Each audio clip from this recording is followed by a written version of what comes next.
జీ5 app download చేసుకుని పూర్తి ఎపిసోడ్లని ఉచితంగా చూడండి. బాబాయ్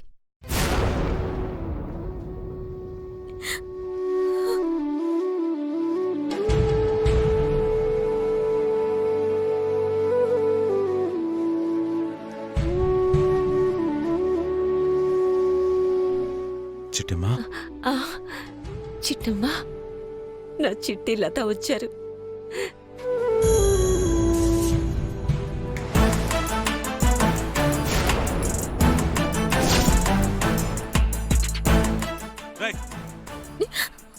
నిన్న ఇక్కడికి రావద్దని చెప్తే ఇక్కడ జరిగిందంతా వీళ్ళందరికీ చెప్పి వీళ్ళని కూడా తీసుకొచ్చావా?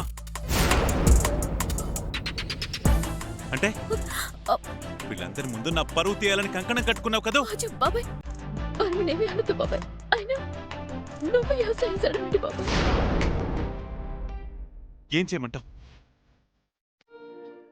దొంగతనాలు చేయమంటావా?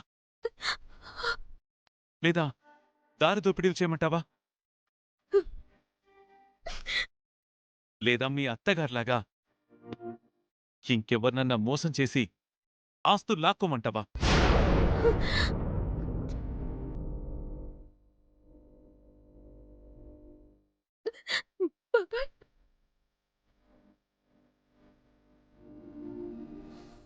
అవును చిట్టమ్మ, నాకీరోజు ఈ గతి పట్టడానికి కారణం ఎవరు? నువ్వు మీ అత్తగారు కదూ?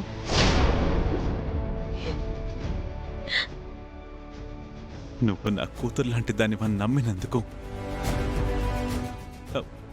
నాకు నాకు తగిన శాస్తి జరిగిందమ్మా. అప్పటికి కాళ్ల వేళ్ల పడి మొత్తుకున్నాను, నా ఆస్తి నాకిప్పించమని. విన్నారా? చూడండి, మీ కన్నీళ్లు, మీ సానుభూతి, మీ సహాయ సహకారాలు ఇక్కడ ఎవ్వరికీ అక్కర్లేదు. దయచేసి మీరంతా ఇక్కడి నుంచి వెళ్ళిపోండి. బాబాయ్ బాబాయ్ బాబాయ్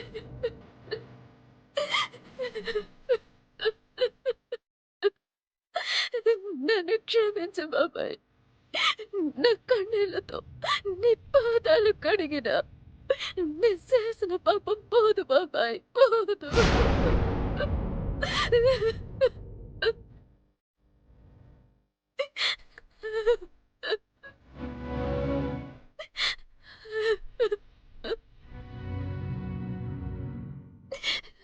నువ్వు కోపంలో ఆవేశంలో అన్నా, నువ్వన్న ప్రతి అక్షరం నిజం బాబాయ్. నా వల్ల నీకు కత్తి పట్టింది. నన్ను క్షమించు బాబాయ్, నన్ను క్షమించు. చిట్టమ్మ, నన్ను అమ్మ చిట్టమ్మ, క్షమించు.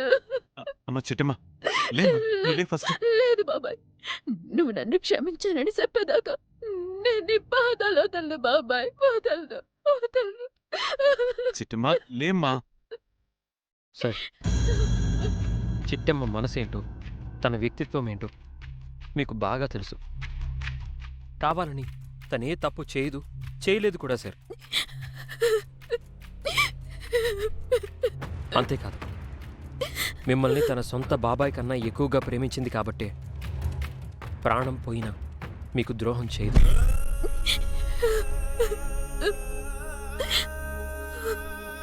ఆ విషయం నాకంటే మీకే బాగా తెలుసు. అలాంటిది చిట్టమ్మని ఎలా అపార్థం చేసుకుంటున్నారు సార్? నువ్వు నన్ను అపార్థం చేసుకున్నా పర్లేదు బాబాయ్, నన్ను తిట్టినా పర్లేదు, కొట్టినా పర్లేదు, నీ కోపం చల్లారేదాకా నన్ను చంపినా పర్లేదు, కానీ నన్ను క్షమించానని ఒక్క మాట చెప్పు బాబాయ్, ఒక్క మాట చెప్పు. నీ ఆస్తి పోయిందని నాతో ఒక్క మాట చెప్పుంటే మిమ్మల్ని నా కడుపు లైట్కొని చూసుకునేదాన్ని బాబాయ్.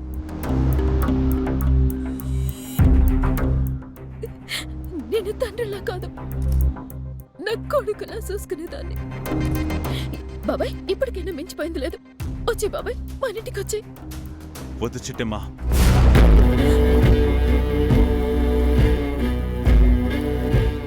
కొన్ని వందల కుటుంబాలకి అన్నం పెట్టిన కుటుంబంలో పుట్టాను. ఇప్పుడు అదే అన్నం కోసం నీ ఇంటి ముందుకొచ్చి నేను చెయ్యి చాచలేను.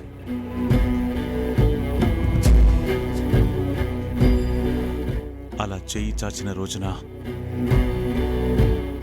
నేను బ్రతికున్న చచ్చిన వాడితో సమానం. బాబాయ్,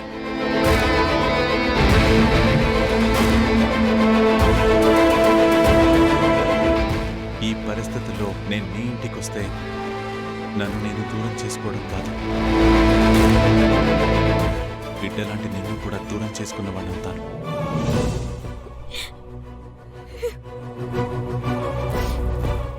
నా కంఠంలో ప్రాణం ఉండగా ఎవ్వరి ముందు చేయి చాచను, ఎవ్వరి మీద ఆధారపడి బ్రతకను. నన్ను నేను ఎలా పోషించుకోవాలో, నా తల్లిని ఎలా పోషించుకోవాలో నాకు బాగా తెలుసు. దయచేసి మా రిక్వెస్ట్ని మన్నించి ఈ ఒక్కసారి మా ఇంటికి రండి. రవిచంద్ర, నువ్వు చెప్పినట్టే మీ ఇంటికి వస్తాను. కానీ నా దగ్గర దొంగిలించిన నా ఆస్తి మీ అమ్మ దగ్గర నుంచి తిరిగి ఇప్పించగలవా? సార్, ఇప్పించలేవు కదా? నేను ఈరోజు ఈ స్థితికి రావడానికి కారణం మీ అమ్మ. మీరు నాకేదైనా సాయం చేయాలనుకుంటే నా ఆస్తి నాకు తిరిగివ్వటానికి మీ అమ్మను ఒప్పించండి చాలు. ఆ తర్వాత గతిలేని వాడిలాగా నేను మీ ఇంటికి రావాల్సిన అవసరం కూడా రాదు. నా ఇంట్లో నేనుంటాను. గతంలో లాగే దర్జాగా బ్రతుకుతాను.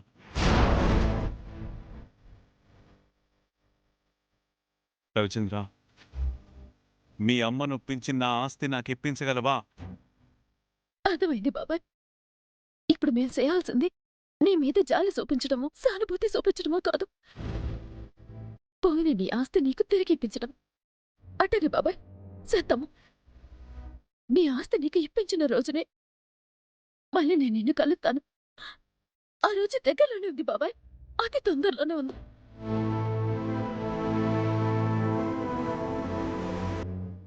అవును బాబాయ్, నీకే కష్టం వచ్చినా 2 కూతుర్లున్నారని మాత్రం మర్చిపోకు బాబాయ్. అలాగేనమ్మా. నా అన్న బిడ్డలు నాకు దూరమైనా దేవుడిచ్చిన బిడ్డలు మీ ఇద్దరిని మా అన్న పిల్లలతో సమానంగానే భావిస్తానమ్మా.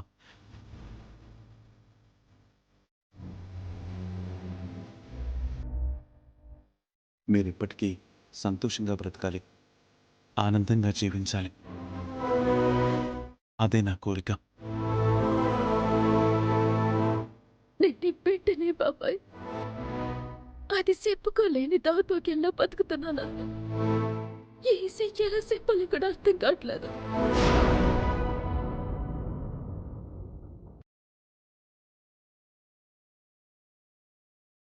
ఏంటమ్మా, నా దగ్గర ఆస్తి మొత్తం నొక్కేసి మళ్ళీ మీ వీరనారాయణ బాబాయ్కి తిరిగిస్తావా? హ, అది ఈ జన్మకే కాదే, వచ్చే మరో జన్మకు కూడా జరగదు. జీ5 యాప్ డౌన్లోడ్ చేసి అన్ని ఎపిసోడ్స్ పూర్తి ఉచితంగా చూడండి.